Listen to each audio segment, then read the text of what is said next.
성경 말씀은 마태복음 24장 7절에서 14절 말씀입니다. 마태복음 24장 7절에서 14절 말씀입니다.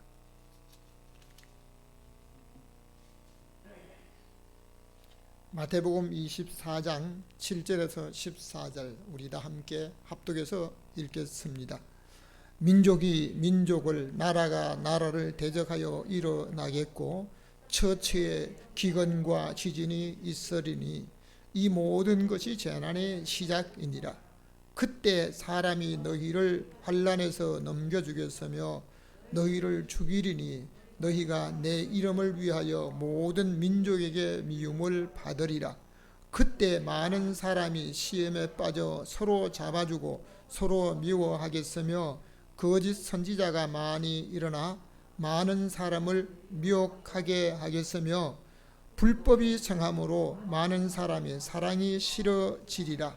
그러나 끝까지 견디는 자는 구원을 얻으리라. 이 천국 복음이 모든 민족에게 전거되기 위하여 온 세상에 전파되리니 그제야 끝이 오리라. 아멘. 오늘도 여러분과 여러분의 가정의 모든 가족들에게 우리 하나님의 평강이 임하시기를 주님의 이름으로 축원합니다. 아멘. 오늘을 살아가는 모든 사람들은 세상에 사는 동안 자기와 가족이 강건하기를 원합니다. 그러나 자기의 건강과 생명을 지킨다는 것은 저절로 되어지는 것이 아닙니다. 오늘날 시대는 얼마나 편리하게 살아가는 시대인지 편리한 만큼 좋은 일들만 있는 것이 아닙니다. 모든 사람들이 함께 다니고 있는 평탄한 길에서도 또 최고의 문화의 혜택을 누리며 기계를 의존하고 살아가는 이때도 순간순간 생명의 위협을 받고 정말 자기 목숨이 언제 끊어질지 모르는 이런 위기에 처해 있기도 합니다. 오늘날 세상을 우리가 한번 돌아보면 어떤 곳에는 전쟁이 있고 권세를 잡은 한 사람의 욕심과 계획에 따라서 전쟁을 일으키고 그 명령을 따라 지키면서 싸우는 젊은이는 왜 죽어야 합니까?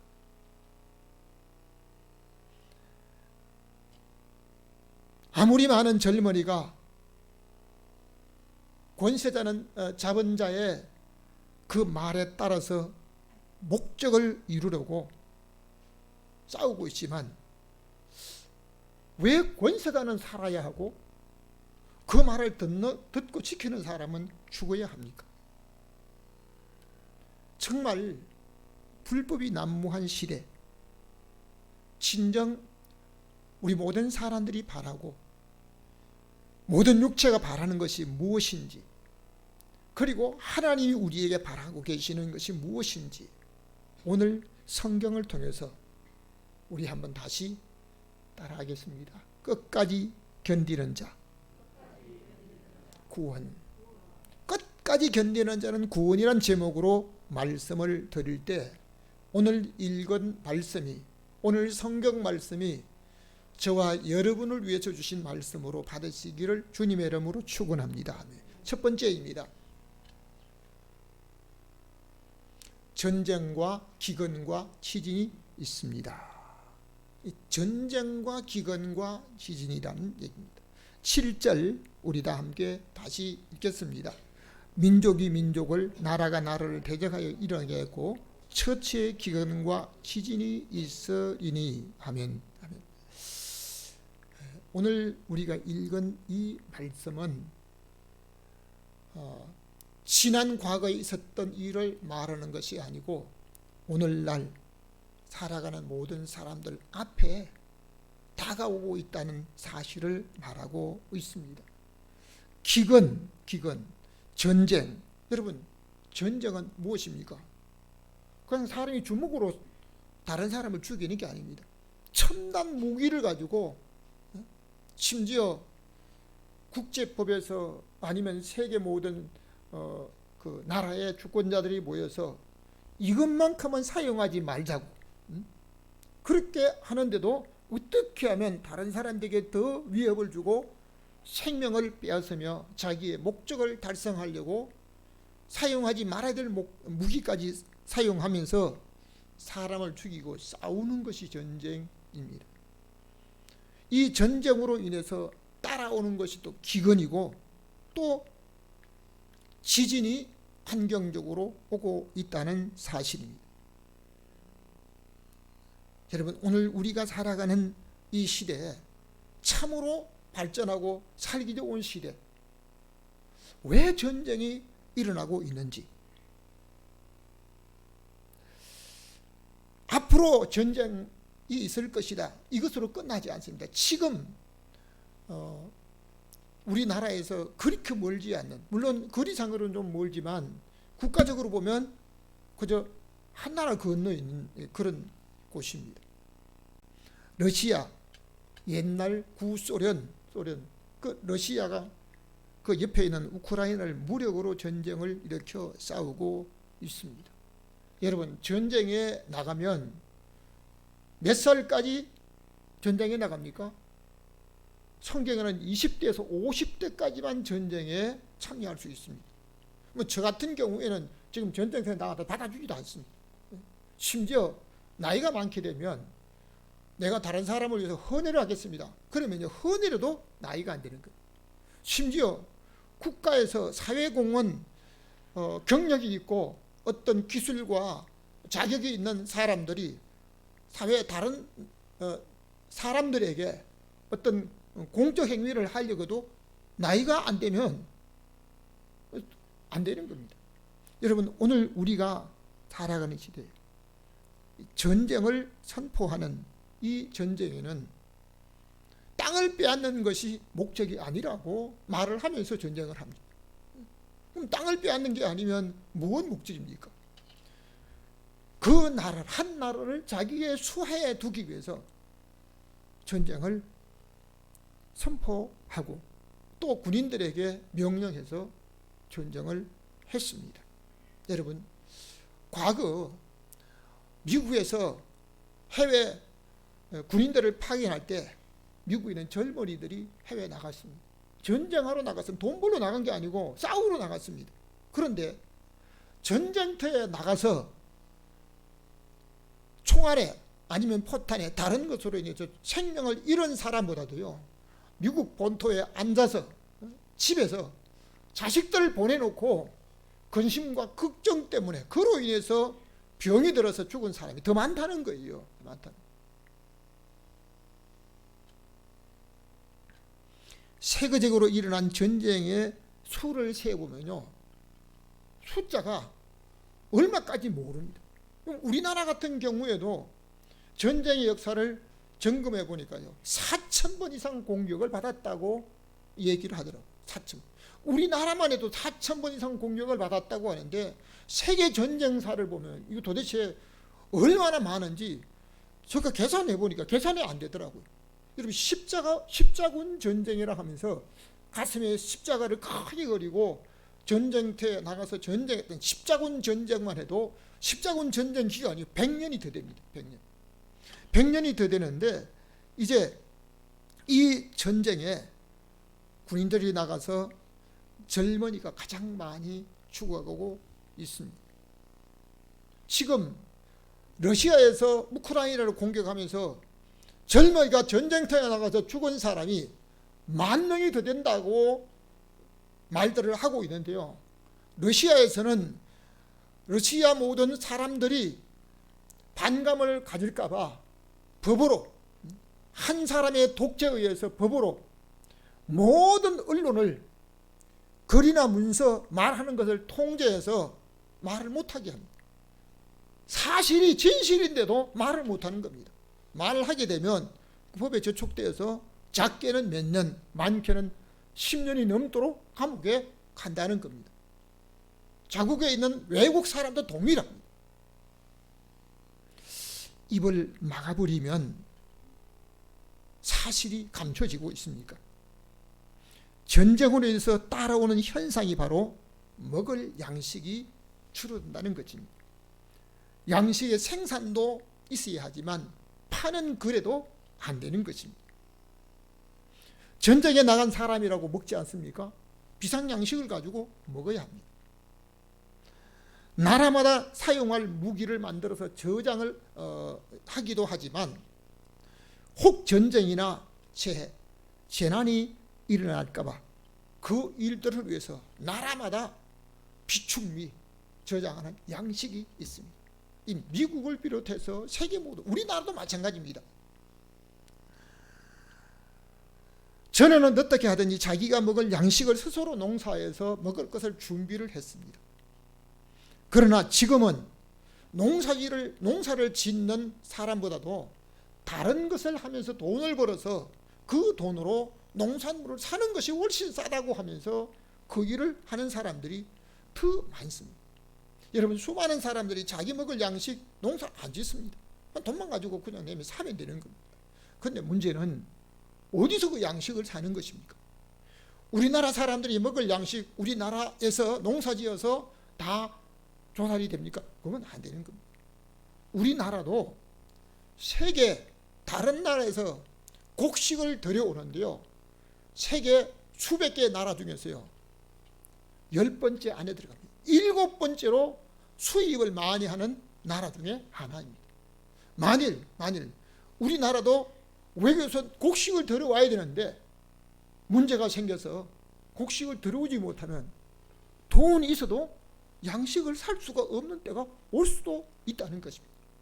구약 성경에 보면 전쟁으로 인해서 포로가 되고 포위가 되고 밖에서 양식이 들어올 수가 없고 안에서 나갈 수가 없으니까요, 심지어 자기 아이를 살아있는 아이를 잡아서 이웃 사람과 함께 삶아 먹다가 이게 문제가 생겼던 일들도 있습니다. 여러분, 그 역사 속에 한 부분만 있는 것이 아닙니다. 세계 5대 수출국으로 손꼽히고 있는 나라가 바로 러시아와 우크라이나, 그 나라가 포함되어 있습니다. 전 세계 밀의 34%가, 그리고 보리가 26.8%가 러시아와 우크라이나에서 다른 나라로 수출되고 있습니다. 그러니까 전쟁으로 인해서 군인들이 나가 싸우고 또는 온 나라가 폭격으로 인해서 문제가 생기면 곡식을 생산할 수도 없고 생산된 곡식도 팔 수도 없는 것입니다. 그러니까 UN 세계 농업기구 FIO라고 하는 그 미국 시카고 상품 거래소에서 밀 선물 가격이요, 갑자기 77%나 거의 그냥 100% 가까이 그냥 갑자기 올라가 버렸다고 합니다. 학자들은 만일 농산물을 수출하는 나라에서 기근이 생기거나 아니면 가뭄과 문제로 인해서 그 곡식이 생산되지 못하고 그것을 수출하지 못할 뿐만 아니라 수입하는 국가에서 그것을 사들이지 못하게 되면 돈이 있어도 양식을 살 수 없는 때가 올 수 있다라고 말합니다. 오늘 이 시대를 살아가는 사람은 돈만 가지고 있으면 나는 언제든지 곡식을 살 수가 있다고 믿습니까? 다시 한번 성경 말씀을 요한계시록 11장 13절을 읽겠습니다. 그 시에 큰 지진이 나서 성 10분의 1이 무너지고 지진에 죽은 사람이 7천이라. 그 남은 자들이 두려워하여 영광을 하나님께 돌리더라. 아멘. 지질학자들은 전쟁만이 있는 것이 아니라 기근과 지진이 있을 것을 말하고 있습니다. 앞으로 살아갈 이 세상 지구에는 지진이 있다는 겁니다. 우리나라도 지진 안전지대라고 하지 못합니다. 바로 몇 년 전인가요? 저 포항 그쪽에서 지진이 일어났잖아요. 그리고 포항만 아닙니다. 어디든지 지진이 일어날 수가 있습니다. 만일 저와 여러분이 살고 있는 곳에 지진이 일어난다고 하면 저와 여러분의 생명은 보장받을 수가 있습니까? 아무리 좋은 집이라도 그 집안에서 있을 수가 없습니다. 그래서 제가 정말 그 지진이 일어나게 되면 어떤 문제가 생길지 제가 직접 찍은 사진을 몇 장을 좀 보여드리려고 합니다. 이것은 중동의 엄청나게 큰 건물들, 전부 기둥입니다. 기둥이 저만큼 아마 넓이가 얼마나 되는지, 건물이 얼마나 큰지 상상을 초월한 그 건물이 지진으로 무너지고 기둥만 남아있는 모습입니다. 그 다음 사진 보이죠. 대리석으로 만들어진 기둥들이 얼마나 절비하게 많이 서 있는지, 저렇게 서 있는 저 기둥들 꼭대기에 전부 지붕으로 덮어지고 건물이 만들어졌던 이 사실인데요. 저게 기둥만 앙상하게 남았습니다. 그 다음 사진 보여주세요. 건물이 얼마나 큰지, 건물 들어간 입구가 저렇게 컸는데요. 뒤에 건 아무것도 없고 몽땅 다 무너졌습니다. 지진으로 무너진 겁니다. 그 다음 사진 보여주십시오. 이거 역시 똑같이 지금 앞에 보이는 그 공터가 지붕으로 덮어졌던 곳인데 지금은 허허벌판으로 옆에 기둥들만 있습니다. 다시 한번 또 사진을 보여주십시오. 여러분, 이것은 에베소에 있는 세르수서 도서관 앞에 있는 앞면뿐입니다. 세계 4대 도시 중에 하나였던 이 에베소에 세르수서 도서관이라고 하는 저 도서관이 몇천 건물인 대리석으로 만들어진 그 건물들이 뒤쪽은 하나도 없습니다. 그 다음 사진 보여주십시오. 이것은 세례요한의 교회가 있는 이 세례요한의 교회 앞쪽의 모습입니다. 앞벽만 있고 뒤쪽은 하나도 없습니다. 왜 그렇습니까? 지진으로 무너지고 말았던 겁니다. 그 다음 사진 보여주십시오. 이거 역시 동일하게 마찬가지입니다. 그 다음 사진 보여주십시오. 이것은 중동이나 아시아계만 아니라요, 미국 남미 페루의 잉카족의 마지막 도성이었던 마추픽추 산 꼭대기에, 그 남미에도 얼마나 견고하게 만들어졌던 그 돌로 쌓은 이곳이 지진으로 무너져 가지고 한쪽에 기울어지고 망가져 있는 모습이었습니다. 여러분, 오늘 우리가 살아가는 이 시대, 저와 여러분은 전쟁이 일어나거나 기근이 있거나 또는 지진이 일어날 때 생명을 안전하게 보호받을 수가 있을 것입니다. 성경은 앞으로 다가올 분명한 사실은 전쟁과 기근, 지진이 온다라고 말씀하고 있습니다. 여기서 끝나지 않습니다. 두 번째입니다.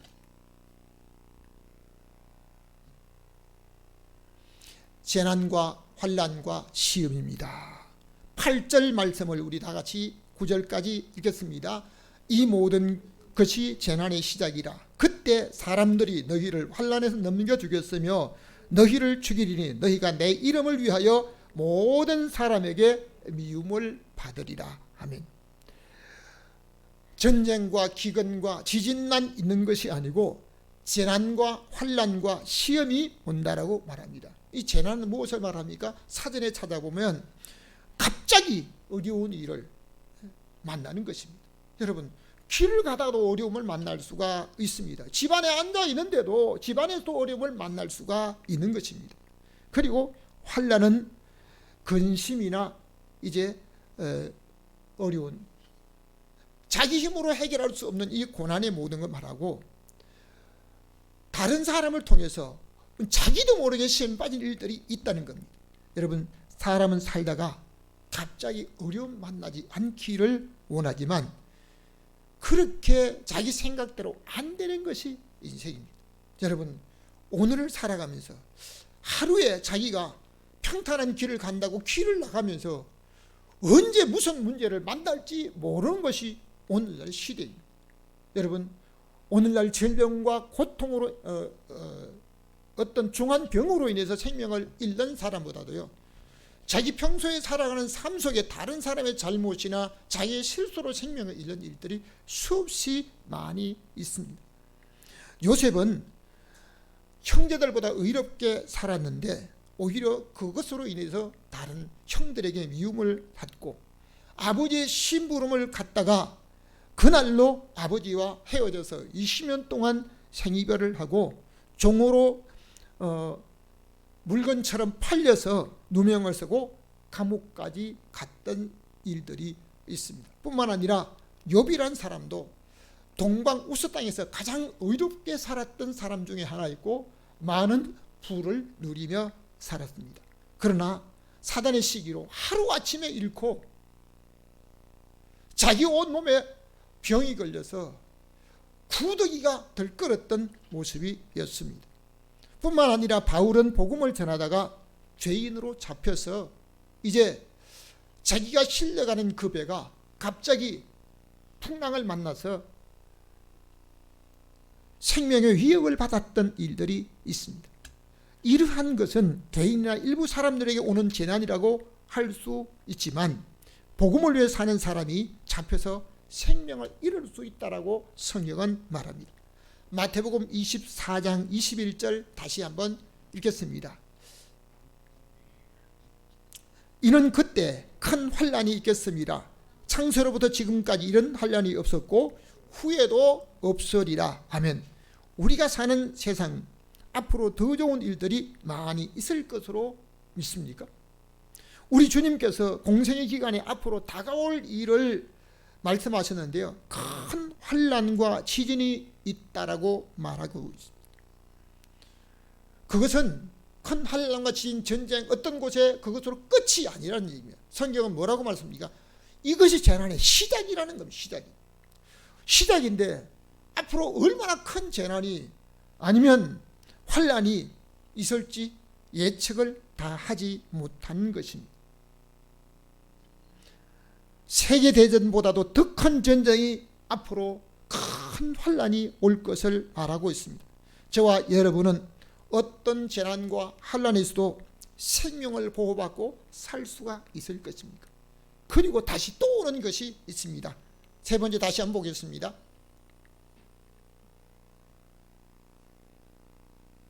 거짓과 미혹과 불법입니다. 다시 한번 거짓과 미혹과 불법입니다. 11절 말씀을 우리 다시 한번 읽겠습니다. 거짓 선지자가 많이 일어나 많은 사람을 미혹해 하겠으며 불법이 성함으로 많은 사람의 사랑이 식어지리라 하는, 이것은 앞으로 후세대에 올 것이다 아닙니다. 지금도 그런 일들이 있습니다. 거짓.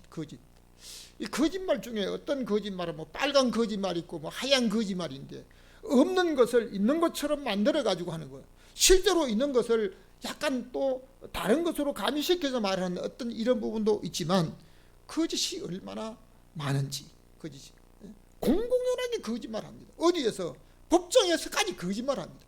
심지어 돈 받고 거짓말 해줍니다. 거짓말.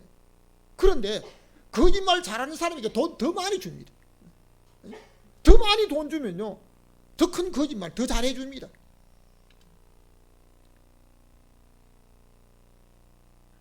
거짓은 언제부터 있었습니까? 근원을 살펴보면 인간이 처음 하나님이 만드신 에덴 동산에서 있을 때부터 인간의 행복을 시기한 사단은 거짓말로 마귀를, 하와를 미혹을 했습니다. 사람의 욕심은 결국 그 거짓말에 넘어가서 하나님께서 먹으면 죽는다는 것을 알면서 먹었습니다. 그거 먹으면 죽는다는 거예요. 그런데 오늘날 그거 먹으면 이런 중한 병이 걸릴 수 있습니다고 하는 그걸 경고하는데도 그 경고를 무시하고 그건 딴 사람에게 있는 것이라고 하면서 자기가 먹고 마시는 사람도 있다는 것입니다. 저는 지난 주간에 어떤 고위층한 여인이 자기 눈과 마음에 원하는 대로 살았던 것을 암흑의 버킷리스트의 진실이라는 책을 읽은 적이 있습니다. 그 책을 읽으면서 논설위원으로 있던 사람이 칼럼니스트로 이제 글을 쓰는 사람이기 때문에 저도 논설위원으로 지방신문에 몇 년 동안 논설을 하면서 글을 써봤기 때문에 이게 논설위원, 칼럼니스트, 버킷리스트의 진실에 대한 것을 어떻게 묘사했는가 관심 있어서 한번 읽어보았습니다. 그런데 그걸 읽어보다가 너무 놀라운 사실을 발견했습니다. 돈 받고 전문적으로 거짓말 해주는 사람이 있다는 겁니다. 그 전문적으로 거짓말 해주는 사람은요, 간판을 크게 걸고 유명한 사람일수록, 정말 유능한 사람일수록 돈 더 많이 주고 섭외를 합니다. 자기들이 맡은 일이 법정에서 이길 수 있도록 변호를 하는 일인데, 다른 사람의 잘못을 덮어주기 위해서 진실처럼 거짓을 꾸며서 말을 하고 있습니다. 공공연한 사실은 유능한 변호사에게 돈을 많이 주면 더 큰 거짓말을 자기가 대신해서 하고 있습니다. 직업적인 사람들이 대도시마다 그 수를 헤아릴 수 없을 정도로 많습니다. 정말 재판에 이기기 위해서 거짓말을 하는데 나중에 지나고 보면 사실이 아닌 거예요. 가까운 러시아가 전쟁을 통해서 자기의 목적을 달성하기 위해서 전쟁으로 죽은 군인이 얼마나 되는지 말을 하게 되면 자국민의 반란이 일어날까봐 아주 법으로 통제를 해버려서 진실을 말하지 못하게 하고 있습니다. 여러분, 오늘날 거짓이 얼마나 많은지, 심지어 우리 하나님 앞에 예배에도 진실을 하지 못하는 부분들이 있습니다.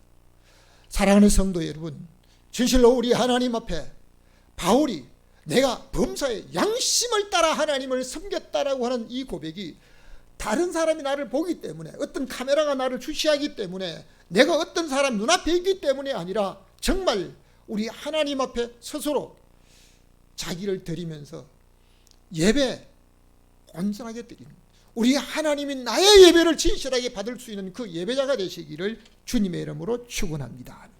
마태복음 24장 24절을 다시 한번 읽겠습니다. 거짓 그리스도들과 거짓 선지자들이 일어나 큰 표적과 기사를 보이며 할 수만 있으면 택하신 자들도 미혹하리라. 아멘. 성경의 앞으로 다가올 세상은 거짓이 더 많을 것이라고 말합니다. 심지어 그 거짓으로 인해서 나도 저와 여러분도 그 거짓에 속을 수가 있습니다. 거짓은 남을 속이는 것이지만 결국 자기가 속습니다. 자기가 거짓을 어떻게 꾸며가지고 말했다, 그러면 뭐 지나고나. 아니에요. 성경에 보면 참 재미있는 일이 있습니다. 야곱이 아버지의 축복을 받을 때 아버지 이삭은 누구에게 복을 빌려고 했습니까? 자기가 좋아하는 마다들에게 복을 빌어주려고 했습니다. 그런데 그 소리를 아내가 몰래 듣습니다. 아내가 듣고는 엄마가 좋아하는, 리브가가 좋아하는 야곱이 복을 받기를 원했습니다. 한 가정에서 형제가 누구에 의해서 조정됩니까? 이 문제가 생기는데요. 형이 사냥을 나간 사이에 리브가는 우리 간에 가서 수염소 새끼를 가져오라고 자기가 좋아하는 야곱에게 말을 합니다. 그러니까 수염소 새끼를 가지고 요리를 하고, 아버지가 좋아하는 요리를 하고, 수염소의 털로 자기 아버지가 눈이 어둡다는 것을 이용해 가지고 손목이나 목에 수염소 털로 아마 이렇게 가려서 분장을 합니다. 결국 야곱은 아버지가 하시는 축복을 받았습니다. 그런데 세월이 지났습니다. 얼마나 지났습니까? 30년의 세월이 아마 지났는지 모릅니다. 그런데 나중에 야곱은 한 옷을 붙잡고 대성통곡을 합니다. 어떤 옷입니까? 요셉의 옷이었습니다. 그 요셉의 옷은 요셉의 배달한 형들이 요셉을 시기해서 요셉을 애굽에 팔아넘기고 장사꾼에게 팔아넘기고 그 요셉의 옷을 취해서 수염소 피를 적셔서 아버지에게 가져가서 아버지 이거 찢어진 옷이 피 묻은 옷이 혹시 요셉의 옷이 아닙니까? 그러니까 그 아버지가 그 옷을 보고 이거 틀림없이 요셉의 옷이다. 내가 해준 요셉의 옷인데 그 요셉이 짐승에게 찢겼구나 하면서 대성통곡을 합니다. 그런데 아들들이 자기 동생이 죽었다고 믿어요? 안 죽었어요. 안 죽었어요. 그런데 성경은 뭐라고 말합니까? 성경학자들은 야곱이 수염소 새끼의 고기와 수염소 가죽으로 자기 아버지를 속였는데 자기는 아들 때에게 수염소의 피에 속았다라고 말합니다. 여러분 몇 년 사이에 속은 겁니까? 금방 아닙니다. 자기가 다른 사람에게 속게 되면, 제가 책을 뒤져보다가 놀라운 사실을 알았습니다. 거짓은 다른 사람을 속일 때 자기가 참 편리하게 속이고 감쪽같이 이 모든 것 덮어지지만 나중에 반드시 자기가 그대로 속는다는 겁니다. 여러분 오늘 우리는 이제 과거나 동일하게 지금도 일어나고 있는데 앞으로 다가오는 세상은 거짓과 미혹이 판을 치며 불법이 더 많은 사람에게 다가올 것이라고 하고 있는데, 할 수만 있으면 택하신 자들도 그 택하신 자라고 할 때 거기에 택하신 나는 빼놓고 다른 사람만 미혹되리라. 아니다. 택하신 자들, 저와 여러분도 다 포함되고 있다는 것입니다. 그러니까 오늘 우리가 하나님 앞에 살아갈 때 어떤 목적으로 살아야 될 것입니까? 결론적으로 말씀을 드리겠습니다. 끝까지 견디는 자는 구원입니다. 다시 한번 끝까지 견디는 자는 구원입니다. 13절 말씀을 다 같이 읽겠습니다. 그러나 끝까지 견디는 자는 구원을 얻으리라. 아멘. 전쟁의 궁극적인 목적을 보면 다른 사람은 죽이고 자기가 살려고 하는 것입니다. 다른 사람은 몇 명이 죽어도 너무 불공평한 거예요. 왜 통치자 한 사람은 앉아서 명령하고 그 명령에 따라 수많은 젊은이는 다 죽어가고 계속 죽어도 아랑곳하지 않고 계속 목적을 위해서 더 공격하고 더 많은 무기를 쓰고 이렇게 해야 되는 것입니다. 전쟁이 일어나서 수많은 사람이 죽어가고 희생을 당하는데도 옆에 있는 다른 나라나 강대국은 그냥 보고만 있습니다. 그 무기를 주고 그냥 다른 것으로.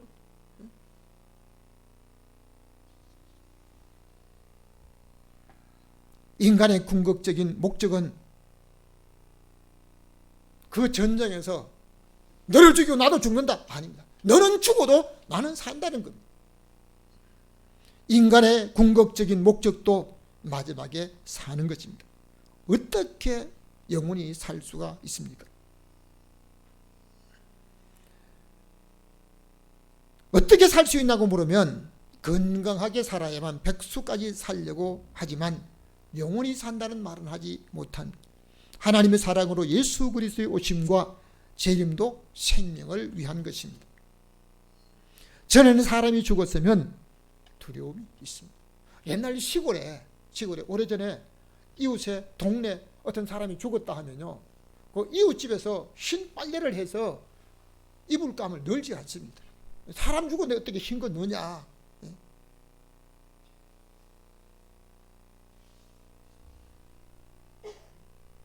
여러분, 사람이 죽었는데요, 이웃 사람이 죽어도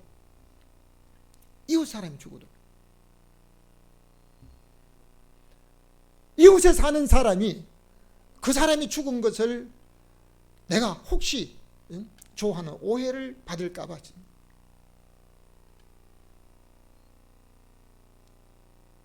참 가슴 아픈 일들이, 죽음과 연관된 많은 일들이 있습니다. 저희 아버지가 30대 중반에 질병으로 갑자기 돌아갔습니다. 그런데 가까운 사촌 되는 집에서 잘 죽었다고 춤을 추고 막 이런 짓을 했어요. 그러니까 저희 어머니가 살아계실 때 평생을 그쪽으로 안 보고, 아니 어떻게 이웃 사람도 사람이 죽으면 슬퍼하고 마음 아파하는데요, 사촌이 죽었는데 어떻게 춤을 추고 잔치하고 그러냐고. 결국 나중에는 저희 집안이기 때문에 저희하고는 왕래하고 살았던 일들도 있습니다. 여러분, 오늘 우리가 살아가는 삶 속에 보면 원치 않는 죽음이 있습니다. 그런데 오늘날 우리가 살아가는 시대는 옆에 다른 사람이 가다가 죽고, 다른 사람이 죽고, 다른 나라의 사람이 젊은이가 죽는다고 해도요, 그건 그냥 죽는구나, 아무런 상관없이. 옆에 사람이 죽어서 머리가 깨져서 골이 길바닥에 떨어졌는데도 옆에 짜장면 시켜서 먹는 사람이 있다고 전에 한번 나와가지고 보는 사람이 충격을 받았던 일들도 있습니다.